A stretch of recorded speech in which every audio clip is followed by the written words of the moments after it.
In March 1965, the first manned Gemini spacecraft blasted off. It was a new space program designed to develop the techniques needed for a flight to the Moon. Gemini's Titan II launch vehicle was a modified missile powered by hypergolic fuels that did not leave the vapor trails of the liquid oxygen rockets. Other things were different too. There were now 2 astronauts in the capsule, and they would travel to higher orbits and remain in orbit for as long as 2 weeks.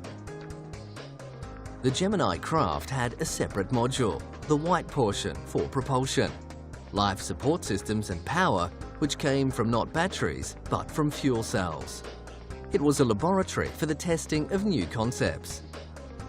An aircraft flying a special flight path provided brief periods of weightlessness, so that Gemini astronauts could practice specific procedures in realistic conditions.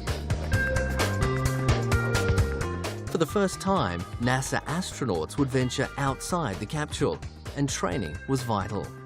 Here, Michael Collins is preparing for his spacewalk on Gemini 10.